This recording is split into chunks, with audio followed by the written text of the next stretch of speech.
Today on NewsCenter, find out which building is being torn down and what will take its place, a preview of the theater department's current production, a new trend that students may not know is against MSU policy, and how one sorority raised money in the dark. All this and more now on NewsCenter. Good evening and welcome to NewsCenter. I'm Chris Nolan-Ingham. And I'm Sarah Burkhart. This is your news for February 27, 2014. Plans to build a new music and arts center at MSU are in the works. NewsCenter spoke to the university's president to find out more about this new addition. We're really talking about the new facility that will be an education building and a performance venue for music, theater, and dance.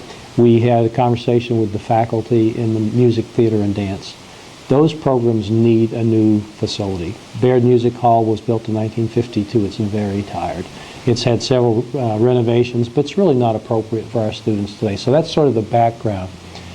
Once we started having those discussions with the faculty, we decided we would hire an architectural firm to work with us to really determine what the real need was, to document the need. So Ross Terrence, the Lexington company, and Malcolm Holtzman was the New York architect. They did a phenomenal job. There'll be several performance venues, the largest of which will seat about 600 people. Now, where are we going to locate it? This is a facility that's about 100,000 square feet in size. We want to place it at the entrance to the campus. So part of the master plan is a redesign to the entrance to the campus. Where Laughlin and Weatherby Gymnasium are now, those buildings would be raised or taken down. Where the Eagle apartment complex is across the street from Laughlin, we've just recently purchased that property. We're going to raise that building, build a new Welcome Alumni Center there, and then reimagine what the entrance to the campus will be. But what you can imagine here is this is the main boulevard and campus. This is where Laughlin is currently. This is where the Brass Eagle Apartments would be. Notice they've taken the obelisk, which is now in front of Laughlin, moved it into the center of a new dividing boulevard, which would run down through. This is Cartmel Hall in behind. And we would position then on Main Street, the corner of Main and University Boulevard, would be this new performing arts and education building. It is a really grand idea for a facility for our students, faculty, and staff that they really need to have. So it's powerful. President Andrews said the building will most likely be approved in 2016, and he is optimistic that it can be completed by 2020. With more at stake in the planning process of a new performing arts center, NewsCenter talked to students to see if they feel the new building will benefit students. I'm a theater major, so I have, in the space that we currently have, it's very small and it limits the productions we can do or the amount of seating we can have or the profits we can make. So if we have a bigger center, it'll allow us to grow in our actual department, and I feel like it'll also bring more revenue into the university. I think it's a great idea. Laughlin is one of our oldest buildings on campus, and it doesn't really meet the aids to help people with disabilities. Particularly, there's not an elevator in there, and there's no way they can only get to the first floor. The building's kind of out of date. We already have a new rec center, and I think that's the next step to move forward with Moorhead. I wouldn't say I can agree with that because both the bowling team and volleyball team and also sometimes the baseball team has to practice in there because of weather. So, I mean, people still have to use it, and it's still handy for, like, certain things like classes and whatnot. I mean, yeah, an art building would be good, but then what would the volleyball team and the bowling team have to do? Like, are there any bowling alleys close around here? And if not, then would they build another one for them? I think it'll be great for our university to grow and to allow the students that are going to be using the building to have more facilities to use, because I'm a theater education major, and that'll give me more opportunities to use a different space than what we have now, because the space we have now is really crammed. I think them tearing it down is a good idea, but I don't know if it should only be used for performing arts, because there are tons of other things that our school needs, such as dorms and parking and things that we don't have. And if you're building it just for performing arts, not everyone is going to get to use it. Laughlin's a really nice building. It has a lot of nice things, but it's kind of getting a little bit outdated. And I'm sure the university, I haven't seen the plans or anything, but I'm sure the university has they always have awesome plans and ideas. So I'm excited to see what they're going to do. Morehead State University's Department of Music, Theater, and Dance is currently presenting its run of Oedipus the King. The show kicked off earlier this week and features a very old and tragic story dating back to 5th century BC. The story centers on Oedipus, a mythical king of Thebes who learns he is part of a prophecy which will result in devastation to both his city and family. Other attractions to the show include a large multi-level set, a vibrant lighting design, and intricate character cosmetics. The program can be seen at the Lucille Caudill Little Theater and starts at 7:30 p.m. from now until March 1st with a 2 p.m. show on Sunday, March 2nd. Anyone interested can stop by the MSU box office in Breckenridge Hall or call 783-2170. One student organization has created some friendly competition between residence halls. Marky Owens has the story. Enactus is a nonprofit national and international organization. We're based in campuses all across the nation and abroad, and we focus on educational programs that help to change people's lives. We have 3 criteria that we try to meet with all of our projects. It's people, profit, and planet. We try to change social behaviors, make sure that we are saving people money, and make sure that we are prolonging the life of the planet. The project we're talking about today is Lights Off, and it's an on-campus energy conservation competition between the residence halls. And it got started when we realized how much energy is wasted whenever we leave certain appliances plugged in and when lights are left turned on. And all we wanted to do was to teach people that they can make a difference by doing something as simple as unplugging their laptop charger. So that was why we got it started. Enactus has a way to inform students about Lights Off. We actually are getting word out to the students by these posters here. They will be hanging in every residence hall and every academic building.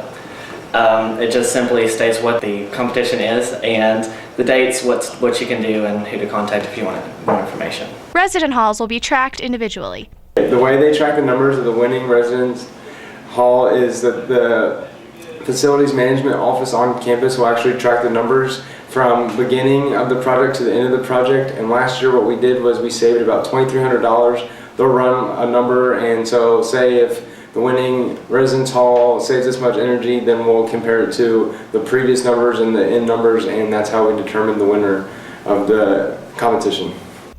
The winning residence hall will receive a pizza party. The winning residence hall will also receive a traveling trophy, so that each winning dorm each year will have their name on it, and it'll travel to each dorm. Reporting for NewsCenter, I'm Marky Owens. Stay tuned after the break for a look at weather with Don Young. And a member of Pi Kappa Phi talking about his journey with Push America on NewsCenter Notices. It never gets old, huh? Nope. It kind of makes you wanna... Breaking the song? Yup. I love the sunset. I love Eagle Lake. I love the forest. I love when eagles play. I love the campus! And all its sights and sounds. Boom-de-yada, boom-de-yada, boom-de-yada, boom-de-yada. I love philosophy. We love diversity. I love English. And all its weird words. I love the music. And all its melodies. Boom-de-yada, boom-de-yada. Boom-de-yada, boom-de-yada. I love fraternities. I love sororities. I love to draw things. And all the athletes. I love Morehead. It's such a pretty place. Boom-de-yada, boom-de-yada, boom-de-yada, boom-de-yada, boom-de-yada, boom-de-yada, boom-de-yada, boom-de-yada.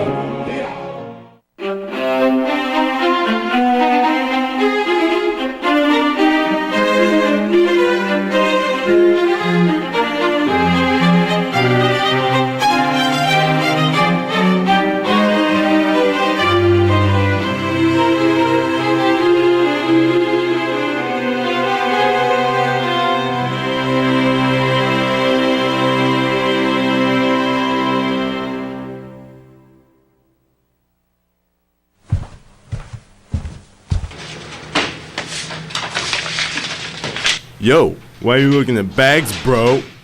What you need is a chick magnet. You put me in your room and boom, chicks. That's what I'm talking about.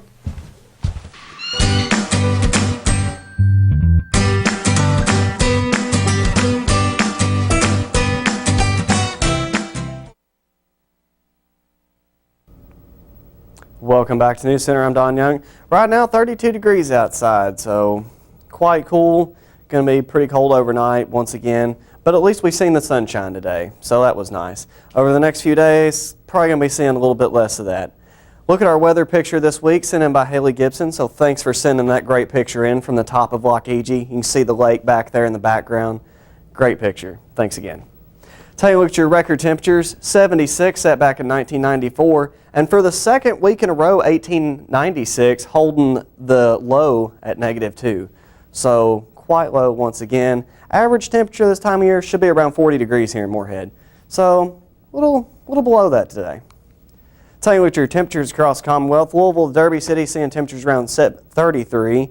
Up towards Covington, temperatures around 26. Lexington, 34. Back on our end of the state, around 32, 33. So pretty about the same. And look at your Doppler radar, courtesy of WKYT. Absolutely nothing going on across the state. So once again, enjoy that sunshine. And here's what's happening in the next couple hours. Around 8 p.m. tonight, it's going to be starting to cool back off again. By midnight, 17. And when you're waking up in the morning, around 13. So it's going to be real cold in the morning. Make sure to dress warm. And now let's take it to NewsCenter Notices.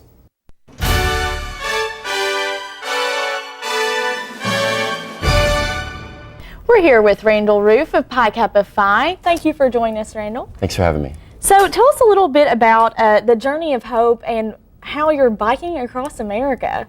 Yeah, so Journey Hope started back in 1987. One man rode his bike across the country. Ever since then, it's grown into what we have today of 3 different routes, 100 different men participating every summer. The goal of the ride is to raise awareness of people with disabilities. Now, what got you interested in taking this bike trek? When I was first going through recruitment and everything, I heard about Journey Hope. It was one of the biggest selling points for me to join Pi Kappa Phi, and it's a challenge that I'd like to take on, and I really get to spend an entire summer sacrificing and raising awareness for other people. Now, what all has it taken to get you to this point? Have you had to raise money for this trip?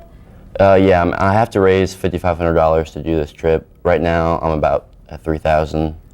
It also takes a lot of training. We have to ride about 1,000 miles before we even go to orientation in May. So. All right. Now, have you had any support with raising the money, or have you had to do this all on your own? It's my own individual fundraising, so our chapter really can't help me out. But friends and family have been very supportive. I've been doing a lot of fundraising with just asking family members. That's the biggest thing you can do, is send out letters and stuff and just tell them what you're doing and show them how much it means to you. Now, will you be doing any more fundraising before your trip? Yes, I'm hoping to be able to do a big spaghetti dinner in Button Drill Room within the next couple of weeks, just to get a bunch of people out and talk about the event and let people know what I'm doing. And when will this bike trek across America take place? The last week of May is when we'll head out from wherever we start, so I'll either be in Seattle, Long Beach, or San Francisco. And this all goes towards Push America. Can you tell us just a little bit about what Push America is? Yeah, Push America is an organization that Pi Kappa Phi started back in 1977. The goal is just to raise awareness of people with disabilities. As Pi Kappa Phi, we feel like they're pushed aside and they don't get noticed as often, so everything we do, we try to raise awareness for them. Well, thank you so much for joining us, Randall. And we'll be right back after the break with a look at Eagle Athletics with Aaron Burton.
Welcome back to NewsCenter.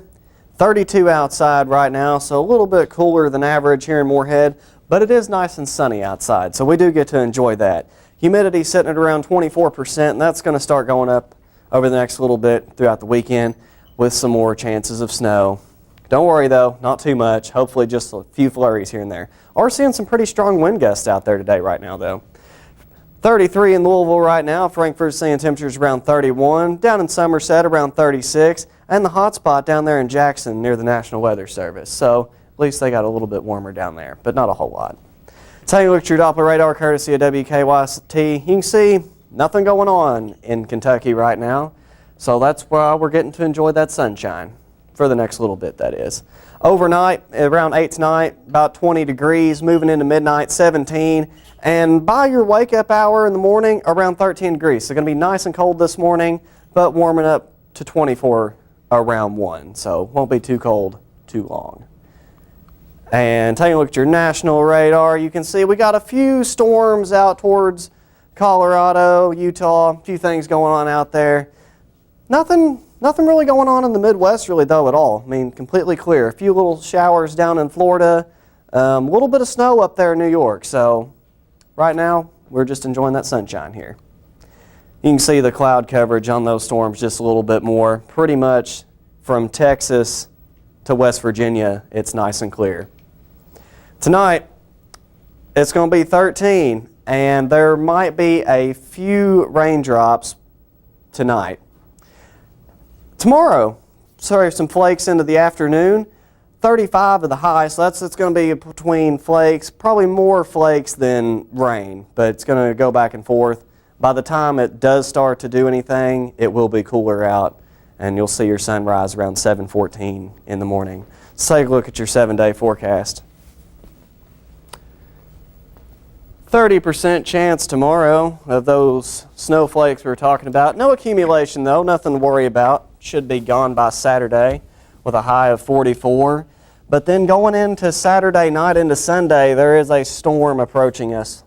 And Saturday night, have about a 40% chance of that storm getting here early.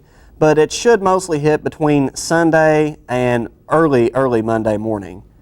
By Tuesday, we're seeing a high of 22, so nice and cold again.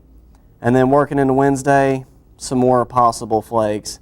And look how cold it's going to be Monday night. So cold temperatures haven't gone anywhere yet, but we are a little bit closer to spring. I'm glad. Unfortunately, I'm not looking forward to this weather. We're supposed to be getting through the weekend and Monday. I've heard it's going to be a rough one. Yep, more snow, but hopefully not a big accumulation where the temperatures are going to be a little bit warmer. Well, let's take it to Aaron Burton with sports now. Your home for the Moorhead State Eagles, this is NewsCenter Sports. The Moorhead State baseball team is now 4-4 on the season after winning their series last Sunday against Grambling State. Home runs are what earned the Eagles the win, hitting 3, including a grand slam by Kane Sweeney. Junior shortstop Robbie Spencer belted the other 2 home runs as the Eagles took down the Tigers 10-7. Pitcher Tyler Keel picked up his second win of the season as he struck out 7 in 6 innings. Next game for the Eagles is at home tomorrow at 3 p.m. as they take on Fairleigh Dickinson. The Moorhead State softball Eagles scored 3 runs in the top of the 7th to beat Loyola Chicago last Sunday.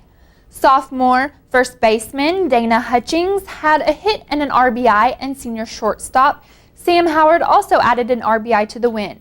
Freshman pitcher Megan Temerick threw 6.1 innings, allowing 6 hits and 3 runs. Junior Tana Cipher closed out the game and received the save. The Eagles return to action today to play Presbyterian on the road. First pitch is at 2 p.m. The Moorhead State men's basketball team fell to Murray State with a final score of 69-58. With the loss, the Eagles fall to 19-10 overall and 10-4 in conference. Senior Chad Posthumus recorded 9 rebounds and 14 points. He is second in the country in rebounds per game.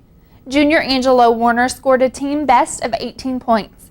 The Eagles return to action tonight at home versus Tennessee State University. Tip-off is at 7:30 p.m. and it is Think Pink Night at Johnson Arena. And now for NewsCenter Sports Trivia. Which MSU sports team has started to incorporate yoga into their workout routine? A, volleyball, B, soccer, C, football, or D, basketball? I think it's C, football, isn't it? It seems like it's the most unusual. Okay. I'm going to have to agree with Dawn, C, football. I know the yoga instructor, so. Okay. I was going to say soccer, but she seems to have some inside information. So. Okay, you guys are correct. It is football. The defensive coach, Wright, says that although it's not mandatory, most of the football players do attend, and it helps them, their mind and body, both on and off the field. So that's cool. And we'll be right back after the break.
And print.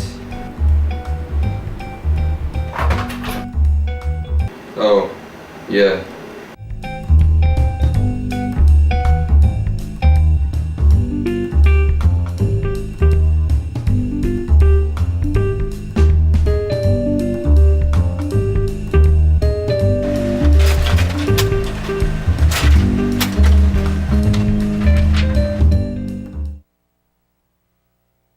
MSU's own Dr. David Olson was recently selected as the 2015 President of the Kentucky Psychology Association. The KPA is a group of doctoral and master-level psychologists whose mission is to promote the science and practice of psychology.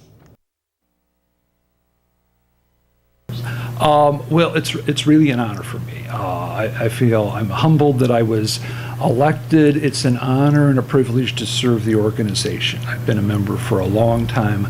I really like the Kentucky Psychological Association. I think we do very good things.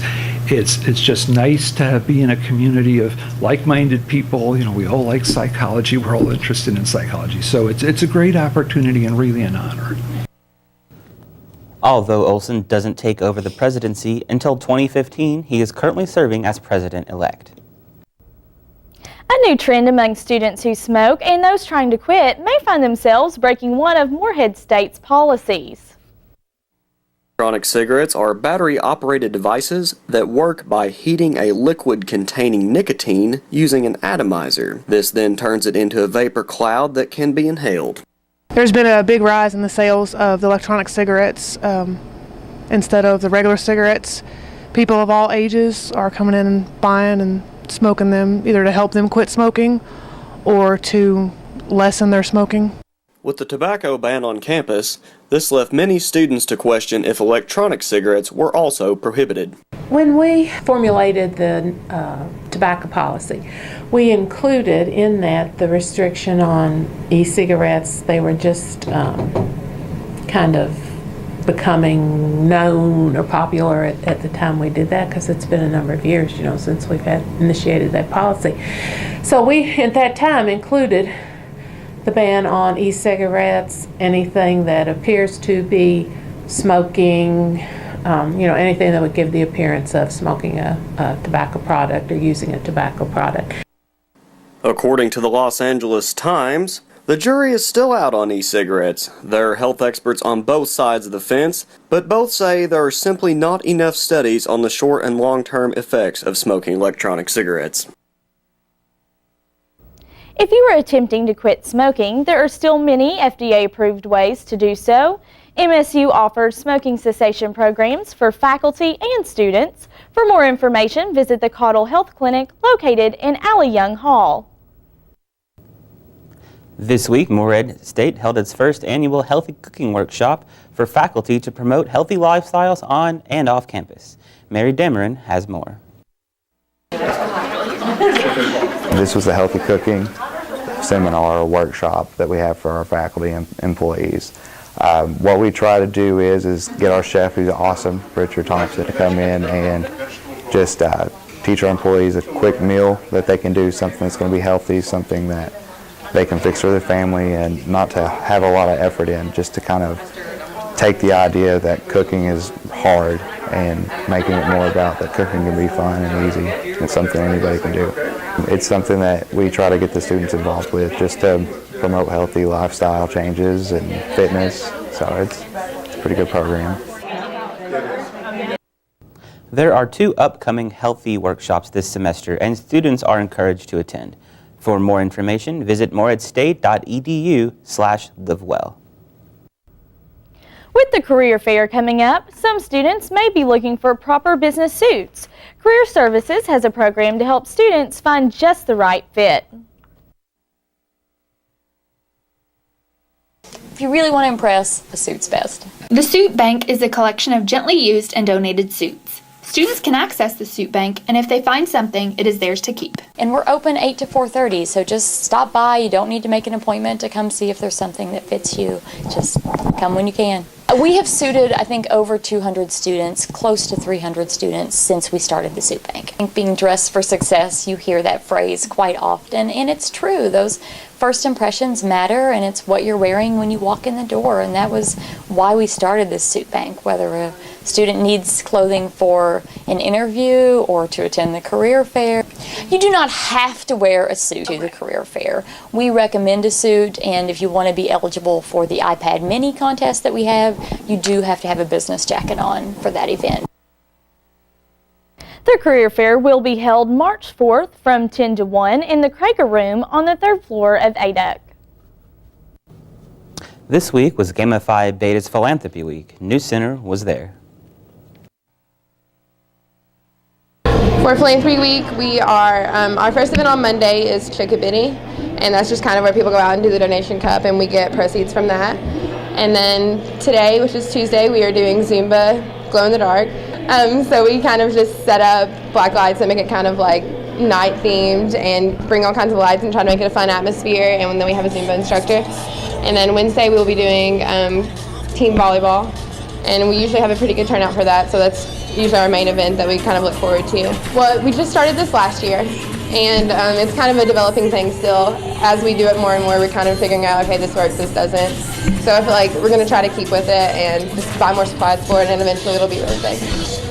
Our philanthropic focus is Building Strong Girls, and that is a component of 3 different organizations. It is Girls on the Run, which has a local base in Lexington, and it's kind of like a self-confidence builder, and girls do like an after-school program, and it's kind of like a series of 6 to 8 weeks depending on how they set it up. And then ultimately at the end, the goal is to run a 5K, and it's just kind of, they worked all that time and they did all kinds of activities, and finally like girls who don't even think they can run a 5K and do that training. It's just kind of like a uplifting kind of thing. And we actually go to that because there's a local chapter in Lexington. And then we have Girl Guides of Canada and Campfire USA, and those, since we're an international sorority, those two kind of correlate together. And it's like a camp for girls who necessarily don't have the best home life and things like that, and it's just kind of a way for them to like get away for the summer and kind of just be a girl. That's it for tonight's edition of NewsCenter. Have a great evening.